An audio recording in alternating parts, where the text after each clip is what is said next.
কোনো অনুষ্ঠান বাড়ি থেকে আসার পরে আমি কাপড়গুলো এইভাবে মেলে থুই, ছড়িয়ে থুই। আর আজ সকালবেলা উঠে সমস্ত কাজকর্ম সেরে স্নান করে মোটামুটি সব কাজ সেরে চলে এসেছিলাম এই কাপড়গুলো গোছাতে। আসলে কাপড়গুলো গুছিয়ে আমি একটু রোদে দেবো, তারপরে আবার ওয়ার্ডরোবের মধ্যে তুলে রেখে দেবো। আসলে নতুন শাড়ি একবারে আমি ডাই ওয়াশটা করি না, সমস্ত কাপড়গুলো গুছিয়ে নেব। আর আমি যখন বিয়েবাড়ি যাই তখন আসার পরে কিন্তু এই সমস্যাটাই আমার হয় যে আগের দিন কিছুই করি না। আসলে কোনো অনুষ্ঠান বাড়িতে আস্তে আস্তে যদি রাত হয়ে যায়, রাতের অনুষ্ঠানগুলোতে অনেক রাত হয়ে যায়, তখন এসে আর এসব করতে ভালো লাগে না। তখন কখন আর কি রেস্ট নেব এটাই চিন্তা ভাবনা থাকে। তো সমস্ত শাড়িগুলোকে গুছিয়ে নিয়েছিলাম। আসলে দিদিকে আমি একটা আমার শাড়ি পরতে দিয়েছিলাম, এই জন্য সেই শাড়িটাও গুছিয়ে নিলাম। এখন ঘরদোরগুলো ঝাড় দেবো, নিচের কাজকর্মগুলো মোটামুটি করে এসেছি।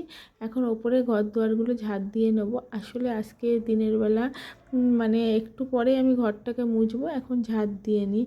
আসলে আজকে কিন্তু আমার মনটা খুবই মানে দুঃখের ব্যাপার যে আজ আমার দিদি আবার বাড়ি চলে যাচ্ছে। আর এই দুদিনের জন্য এসেছিলো অত দূর থেকে। আসলে সংসার ছেড়ে অতদিন তো থাকা সম্ভব না, মাত্র দুদিনের জন্য এসেছিলো। আজ আবার ও বাড়ি ফিরে যাচ্ছে, তা ও এখনও রেস্ট নিচ্ছে, ওঠেনি। এখন তো অনেক সকাল। আর আমি উঠে কিন্তু আমার সমস্ত কাজগুলো করে নিয়েছিলাম। ঘর থেকে, বারান্দা থেকে, কিচেন থেকে ওপরে সমস্ত কিছু ঝাড় দিয়ে নিয়ে সমস্ত কিছু গোছগাছ করে নিয়েছিলাম। আসলে দিদি তো বেশিক্ষণ থাকবে না, সকালে উঠে বলেছিল টিফিনও খাবো না, চা বিস্কুট খেয়ে চলে যাব, তাই সেটাই করেছে আর কি। আর এদিকে আমি সমস্ত ঘর ঠর ঝাড় দিয়ে এই যে ব্যালকনির দিকে যাচ্ছি। তবে দেখো আজকে কিন্তু অনেক তাড়াতাড়ি রোদ উঠে গেছিলো। এখন তো রাতের দিকে আবার প্রায়ই বৃষ্টি হচ্ছে, কাল কিন্তু বৃষ্টি হয়নি। তো এই যে রোদ উঠে গেছে, এখন ঝাড় দেওয়া হয়ে গেল আমার। এখন ওদের জন্য চা বানাবো, তাই ভাবছিলাম যে ওদেরকে ডেকে তুলি আর এদিকে চাটাও করি, কেননা ওরা যখন যাবে অত দূর রাস্তায় তখন আর দেরি করে কোনো লাভ নেই, ওদেরকে একটু ডেকে দিই। তাই ভাবলাম যে ঘরে এসে ওদেরকে একটু ডেকে দিই। তো ভালো লাগছে না সকাল থেকে, আসলে কেউ বাড়িতে আসলে না, চলে গেলে অনেকটাই খারাপ লাগে। রাতের বাসনগুলোকে গুছিয়ে নিয়েছিলাম, ভাবলাম ওরা তো এখনও ওঠেনি, তো সকালে টিফিনটা বানিয়ে নিই। আমি ওদের বারে বারে বলেছিলাম সকালে টিফিনটা করে যেতে, ওরা বলেছিল না করব না। আজ আমি সকালে বানাচ্ছি ভেন্ডির চচ্চড়ি আর বানাবো হচ্ছে রুটি। 3টে রুটি করবো আর ভেন্ডি দিয়ে চচ্চড়ি করবো। আসলে আমার যে কালকে রাতে খেয়েছি, কালকে রাতে খেয়ে আসলে না সকালবেলা সেই রকম খিদে পাই না। তো আমি 2টো বিস্কুট আর জল খেয়ে নিয়েছিলাম। ভেন্ডিগুলোকে ভালো করে কেটে নিলাম, তারপরে অল্প একটু আলু দিয়ে একটু পেঁয়াজ কুচি দিয়ে এই চচ্চড়িটা বানাবো। আর এই চচ্চড়িটা খেতে কিন্তু খুব ভালো লাগে রুটি দিয়ে, কোনো মশলা ছাড়াই চচ্চড়িটা খুবই ভালো লাগে। ভেন্ডিগুলো অনেক দিন ধরেই আনা ছিল ফ্রিজে, সেগুলো একটু কালো জিরে সম্বার দিয়ে বসিয়ে দিলাম। আজ একটু হালকা পাতলাই দুপুরে রান্না করব। তো দিদিরা বেরিয়ে গেলে দেখব কি রান্না করা যায়। তার ফাঁকে আমি ঢেঁড়সের চচ্চড়িটা বসিয়ে দিয়েছি। সকালবেলা ঢেঁড়সের চচ্চড়ি দিয়ে রুটি খাবে আমার বরমশাই। আর আমার ছেলে তো সকালবেলা ছাতুই খায় ম্যাক্সিমাম দিন। আটাটাকেও মেখে নিয়েছিলাম, তবে ভাবছিলাম যে আজকে আটাটা শেষ হয়ে গেছে, তো কৌটোতে আবার ঢালতে হবে। আর যেটুকু আটা আছে আজকে মেখে নিই, আর রাতের জন্য একটু আটা থেকে যাবে। দেখতে দেখতে ভেন্ডির চচ্চড়িটা কিন্তু হয়ে গেছে আমার। তো সময়ের সাথে সাথে সব কিছু পাল্টে যায়।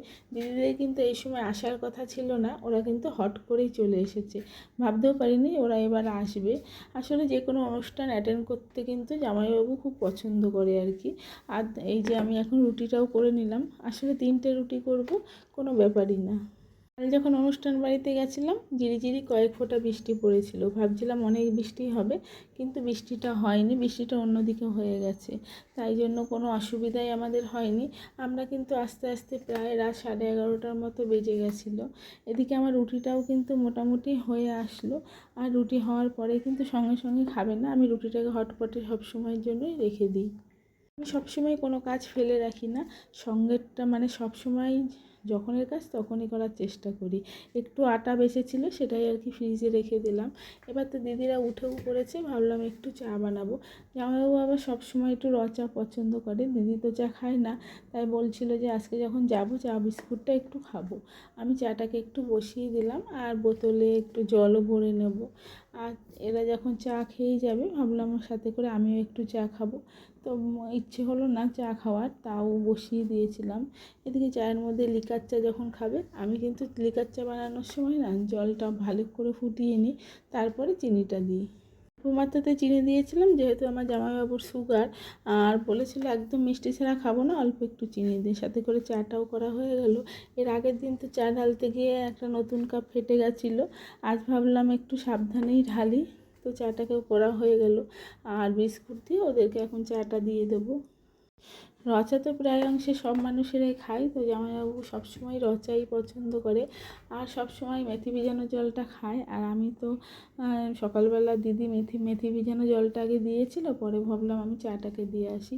তো ওরা তো সঙ্গে সঙ্গে উঠে রেডিও হয়ে গেছিলো, যেহেতু সকাল সকাল যাবে আর অনেকটা দূরপথের রাস্তা। তবে ওরা ডাইরেক্ট বাড়ি যাবে না, আরেকজনের বাড়ি যাবে, সেখান থেকে আবার বাড়ি যাবে। তো জলটাও ভরে নিয়ে গেলাম।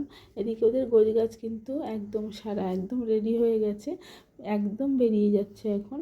তো আমিও পেছন পেছন গেছিলাম। আসলে কালকে যে অনুষ্ঠান বাড়ি ছিল, সেখানে সবাইকে একটা করে গাছ দিয়েছিল, এক একজনকে এক এক রকম গাছ। তো ওদের আর দুজনের দুটো গাছ ছিল।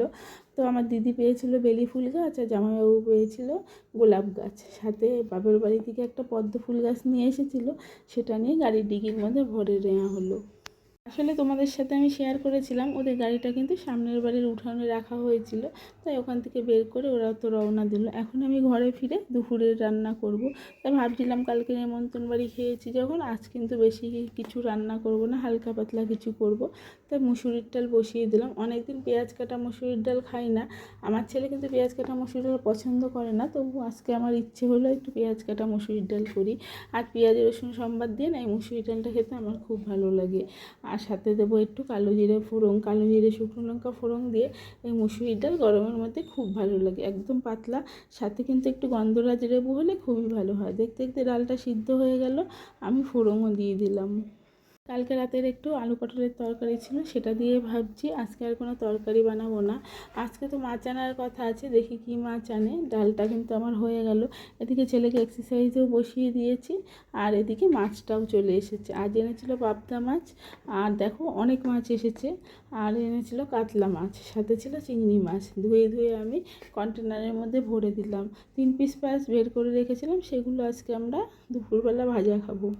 সমস্ত মাছগুলোকে ধুয়ে রেডি করে কন্টেনারে ভরে নিয়েছিলাম। আর এই মাছ ভাজাটা আমি দুপুরবেলা আমরা 3 জনে খাবো। লবণ হলুদ মাখিয়ে মাছ ভাজাটা বসিয়েও দিয়েছি। তবে আজকের খাওয়াটা কিন্তু মোটামুটি খুব একটা খারাপ হবে না, হালকা পাতলা খাওয়া।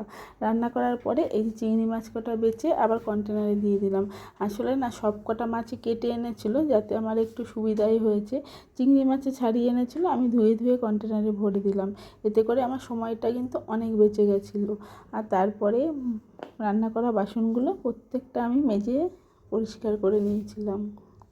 কয়দিন ধরে, এই 2 দিন ধরে তো অনুষ্ঠান বাড়িতে খাওয়া দাওয়া হচ্ছে, আজ কিন্তু অনেকটাই ক্লান্ত লাগছে। ভাবলাম বাসন টাসন মেজে দুপুরে খাওয়া দাওয়া করে একটু রেস্ট নেব। তাই সমস্ত বাসন টাসন ধুয়ে, এদিকে ছেলের এক্সারসাইজও মোটামুটি শেষ হয়ে গেছে। আর আমি মাছগুলোকে ফ্রিজে ডিপ ফ্রিজে আর কি রেখে দিলাম। আসলে মাছগুলোকে তো একদিনে আর শেষ হবে না, এখনও এই মাছটা শেষ হতে হতে 4-5 দিন লেগে যাবে। আসলে আজকে কিন্তু মাছের পরিমাণটা ছিল অনেকটা বেশি, তো সব কটা আমি ফ্রিজে কন্টেনারে ভরে রেখে দিলাম।